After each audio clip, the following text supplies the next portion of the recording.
வணக்கம் அம்மாவின் தன்னை தமிழ் சேனலுக்கு உங்கள் அன்போடு வரவேற்கிறேன். இன்றைக்கி பார்த்தீங்கன்னா நம்ம ஊரில் கிராமத்தில் வந்து 20 வயசான சோயாசன் பிரியாணி அன்னதானம் கொடுத்துருக்கோம். 7 கிளாஸ் தாங்க போட்டிருக்கோம். அதுக்கு பார்த்தீங்கன்னா பட்டை லவங்கம் ஏலக்காய் இதெல்லாம் தாளிச்சிருக்கோம். அதோட தக்காளி தக்காளி தக்காளி போட்டோம். அதையும் நிறுத்திட்டு அதையும் சேர்த்து நல்லா அரைக்குவாங்க.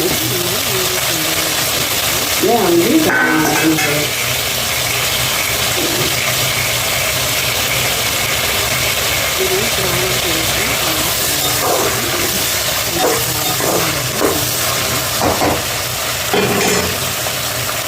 தக்காளி நல்லா வதங்கி வதக்கி நம்ம பார்க்கணும். இப்போ பார்த்தீங்கன்னா தக்காளி நல்லா வதங்கி போட்டு இன்னும் வதங்கணும். இந்த பக்கம் பார்த்தீங்கன்னா சோயாசன் எடுத்து தண்ணியில் போட்டு சுடு தண்ணியில் போட்டு எடுத்து வச்சுருக்கேன். இப்போ பார்த்தீங்கன்னா தக்காளி வெந்தாச்சு. பார்த்தீங்கன்னா நல்லா தாராளமாக ஒரு கைப்பிடி புதினா வச்சுருக்கேன்.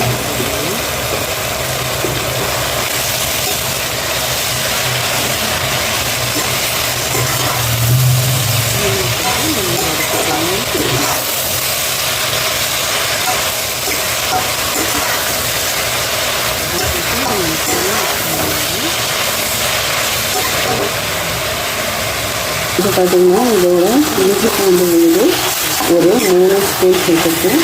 அதையும் சேர்த்து நம்ம வதக்கலாம். இது பார்த்தீங்கன்னா பிரியாணி மசாலா, வீட்டில் அரைச்ச மசாலா ஒரு 1/4 கப்பு போட்டிருக்கேன். இதில் பார்த்தீங்கன்னா சோயா சங்க் சேர்த்து நல்லா வதக்கி எடுத்தாச்சு. அதாவது கப் அளவில் பார்த்தீங்கன்னா ஒரு 1/2 கப்பு பார்த்தீங்கன்னா நல்லா மிளகு வெந்திருக்கு பிரியாணி. நாங்கள் ரைஸ் குக்கர்லேயே போட்டுட்டோங்க. கண்டிப்பாக இந்த வீடியோ பிடிச்சிருந்தால் லைக் பண்ணுங்கள், ஷேர் பண்ணுங்கள், சப்ஸ்கிரைப் பண்ணுங்கள், கமெண்ட் பண்ணுங்கள். நன்றி.